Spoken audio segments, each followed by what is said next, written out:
안녕하세요, 코인크래프트입니다.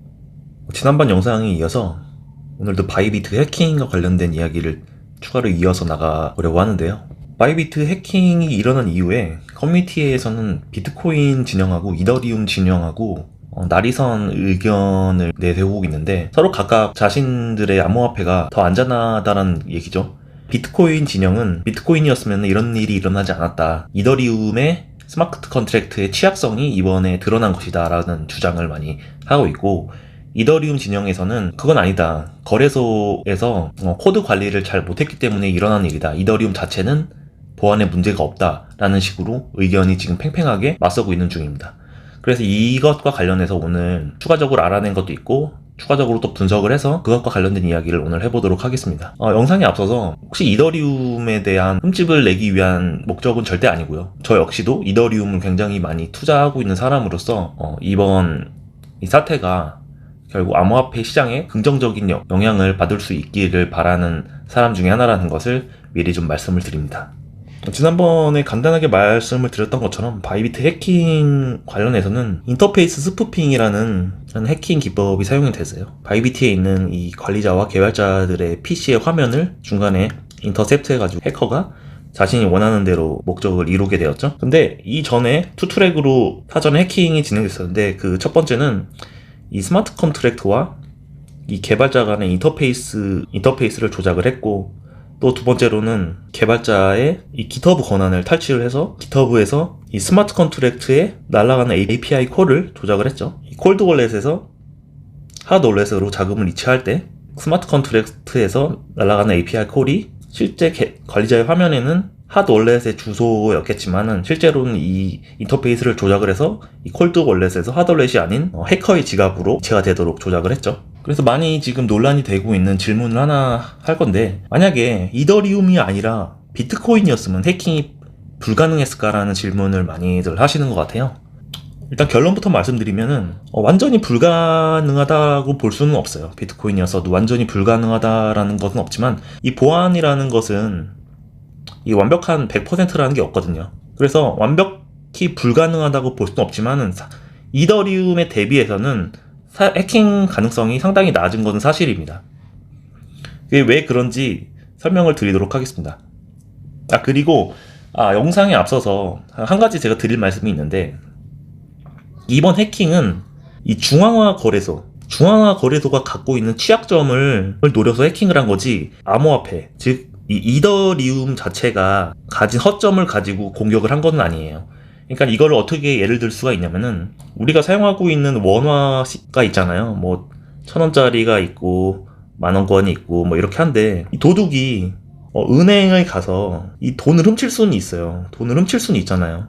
이 은행의 허점을 파악을 해서 훔칠 수 있지만, 이 1,000원짜리나 이 10,000원짜리를 예를 들어서 뭐 1,000원짜리를 10,000원짜리로 바꾼다든지, 없는 돈을 위조해가지고 1,000원짜리를 10만원으로 만든다든지 하는 그러한 것은 불가능한 거잖아요. 그렇기 때문에 이 화폐 시스템 자체는 문제가 없는 거고, 이 화폐를 관리하는 이 은행의 시스템 자체가 문제가 있을 수 있는 거예요. 지금 그런 상황으로 비교할 수가 있기 때문에 암호화폐 시장이 뭐 무너진다라든지 그런 유언비어는 사실 들을 필요가 없어요. 그래서 계속 발표를 이어나가도록 하겠습니다. 그래서 완전히 불가능하다고 볼 수는 없지만 해킹 가능성은 이더리움에 비해 상당히 낮다라고 할 수 있고요. 첫 번째 이유는 비트코인도 스마트 컨트랙트 기능이 있어요. 스마트 컨트랙트 기능이 없는 건 아니고, 이더리움이 갖고 있는 스마트 컨트랙트에 비해서 상당히 기능이 제한적이라고 할 수 있습니다. 이더리움은 그 ERC20 토큰은 다양한 이 스마트 컨트랙트 기반을 갖고 있어서 여러 가지 기능들이 있어요. 그래서 코드도 복잡하고 유지 보수가 필요합니다. 근데 이 비트코인은 스마트 컨트랙트 기능이 단순해요. 그냥 송금, 수신, 발신 뭐 이런 대부분의 간단한 기능밖에 없기 때문에, 코드도 간단하고 유지보수도 관리하기 때문에 이런 취약점이 상대적으로 적다라고 할 수 있는 거죠. 그리고 두 번째로는 이 트랜잭션 서명 방식 차이가 있는데, 이 비트코인은 UTXO라는 Unspent Transaction Output이라는 모델을 사용을 해요. 뒷장에서 설명을 드리겠지만, 이 UTOX 기반의 트랜잭션은 거래를 조작할 수가 없습니다. 왜냐하면 출금을 하기 위해서 미리 그 트랜잭션의 사전에 앞서 서명으로 입력값이나 출력값을 지정해야 되고, 서명을 한 이후에는 이것을 변경하는 것 자체가 불가능해요. 근데 이더리움은 UTOX 모델이 아니라 어카운트 모델을 써요. 이 어카운트 모델이라는 것은 우리가 지금 사용하는 은행에서 사용하고 있는 방식이랑 똑같다고 보면 돼요. 그냥 잔액 기반으로 사용을 하는 거예요. 예를 들어서 뭐 10,000원에서 3,000원이 빠지면은 7,000원이 남는 거죠. 뭐 이런 식으로 그냥 상태 기반 방식의 사용을 하기 때문에 사실 비트코인에 비해서 굉장히 유연하다라는 장점도 있지만 어떻게 보면 이러한 것들이 해커에 의해서 공격할 여지가 더 있다라고 할 수 있는 거죠. 그래서 이 이더리움과 비트코인의 이 트랜잭션 구조를 간단하게 비교해 볼 텐데, 그 이더리움의 그 어카운트 모델은 이 잔액 구조가 계좌의 금액이 직접적으로 저장이 돼요. 근데 비트코인의 Unspent Transaction Output UTOX 모델은 이 사용되지 않는 트랜잭션 출력, 이게 좀 말이 어려운데 이 뒷장에서 설명을 드리겠습니다. 이런 방식을 사용을 해요. 그래서 이더리움 같은 경우는 트랜잭션 조작의 가능성이 이 서명 데이터를 조작을 했을 때 잔액을 수정할 수 있는 방법이 있어요. 간단하진 않지만 방법으로마다 잔액을 수정할 수 있는 기능이 있고, 이 비트코인 UTX 모델은 한번 서명된 이 트랜잭션은 원천적으로 조작이 불가능하도록 되어 있어요. 그래서 이제 콜드월렛을 해킹할 수 있는 가능성이라고 나와 있는데, 콜드월렛 자체를 해킹하는 건 아니고 이 콜드월렛에 나와 있는 그 UI, 그러니까 지금 바이비트 같은 경우도 이 관리자 화면에 UI를 인터셉트해서 잘못된 주소로 출금이 되도록 가능했죠. 근데 이 비트코인 UTX 모델에서는 뭐 화면을 조작을 해가지고 잘못된 주소 값으로 인터셉트를 할 수는 있어요. 그래서 잘못된 출력 값을 입력까지는 할 수 있는데, 그렇게 되는 경우에는 이 트랜잭션 자체가 무효화돼 버립니다. 그리고 이 이더리움 같은 경우는 이 스마트 컨트랙트 자체를 변경할 수 있는 건 아니지만 이 특정 주소값, 아까 말씀드렸던 것처럼 API, 그 스마트 컨트랙트로 날아가는 이 펑션의 이 파라미터 값들을 변경을 할 수 있어요. 그래서 특정 주소에 잔액을 변경을 할 수가 있습니다. 그리고 비트코인 같은 경우는 한번 생성된 트랜잭션은 다시 쓸 수가 없어요. 그렇기 때문에 블록 자체를 다시 생성을 해야 되기 때문에 사실상 이런 것들이 불가능하다고 할 수 있죠.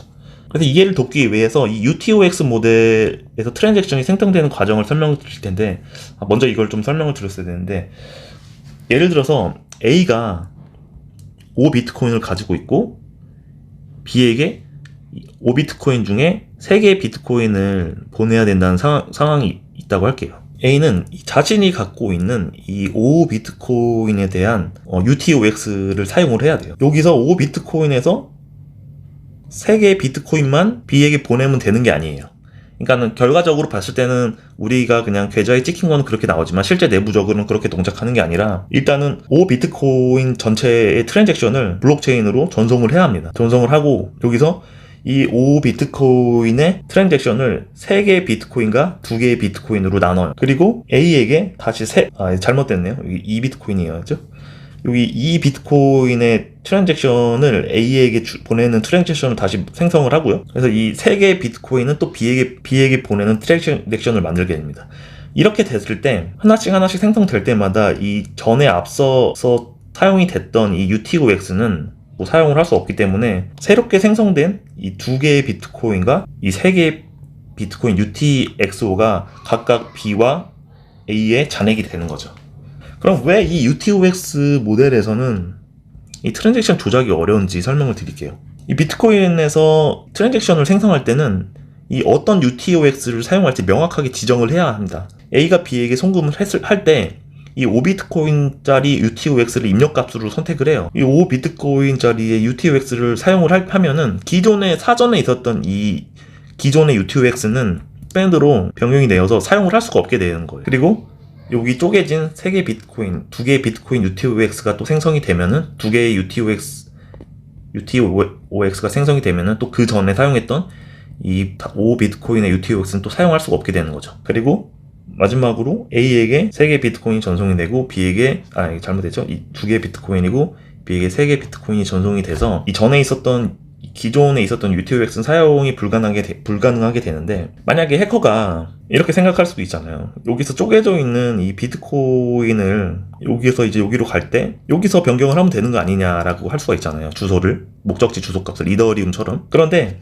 여기서 만약에 예를 들어서 이 3개 비트코인에 대한 이 목적지 값을 변경을 하게 되면은, 뭐 물론 변경은 할 수 있겠죠. 이렇게 되면은 그 기존에 다 UTOX가 다 하나로 연결이 되기 때문에 기존에 있었던 이 UTOX 값에 있는 그 서명 값을 다 바꿔야 되는 그런 일이 생기는 거죠. 그렇기 때문에 하나의 UTOX의 조작값이 변경이 되면은 이 전체 트랜잭션 자체가 무효화가 됩니다. 이미 한번 서명이 됐던 UTOX를 변경하는 것은 원칙적으로 불가능하게 돼요.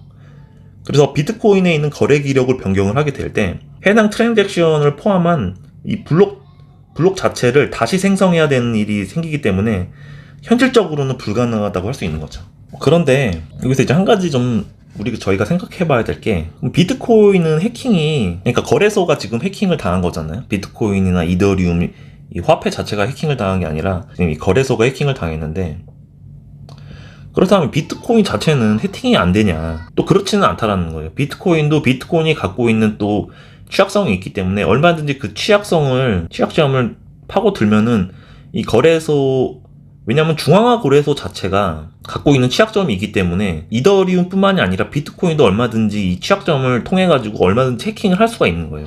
아까 말씀드린 것처럼 보안에는 100%가 없다라고 말씀을 드렸잖아요.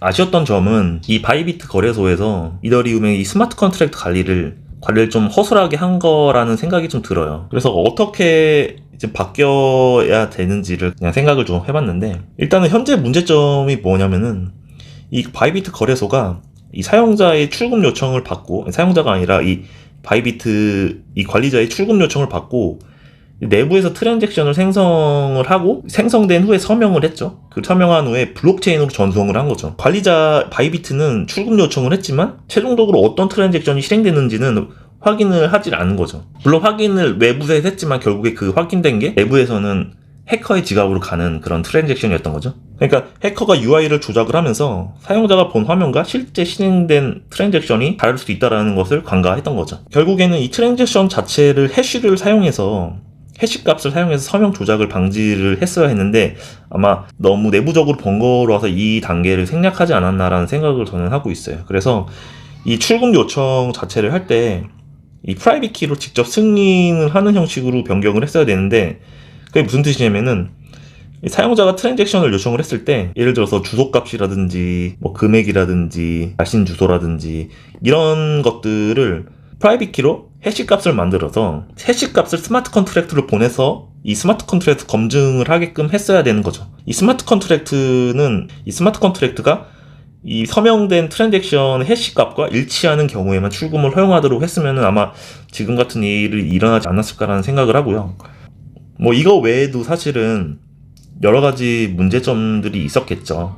관리자들의 PC 소를 했거나 뭐 이런 것들이 있어서 사전에 트로이 같은 악성 코드가 심어졌기 때문에 거기서 이 깃허브에 대한 권한을 탈취하고 이런 일이 있었겠죠. 그래서 저는 이번 사건을 계기로 탈중앙화 거래소, 이 덱스의 가치가 다시 떠오를 수 있는 계기가 되지 않을까라는 생각을 해요.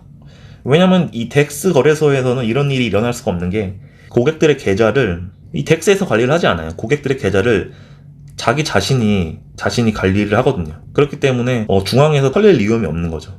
이번 계기로 이 블록체인의 이 방향이 이 중앙화에서 제대로 탈중앙으로 갈 수 있는 이런 계기가 개인적으로 됐으면 하고요. 앞서서 말씀드렸던 것처럼 뭐 이더리움 자체가 뭐 비트코인에 비해서 허점이 많았기 때문에 이더리움이 털렸다라는 얘기는 절대 아니고요. 어디까지나 이더리움이 비트코인보다 갖고 있는 우수성이 훨씬 더 많기 때문에, 단지 이번 해커는 이 거래소의 거래소 관리 허점을 공격해가지고 이더리움을 탈취했다라는 거, 그런 점을 명심하셔야 될 것 같습니다. 저도 이더리움을 투자하고 있는 홀더로서 절대로 이더리움을 까거나 그런 걸 절대 아니라는 점을 미리 말씀을 드립니다. 그래서 오늘 발표는 여기서 마무리하도록 하겠고요. 조금이라도 도움이 되셨기를 바라면서 영상을 마치도록 하겠습니다. 감사합니다.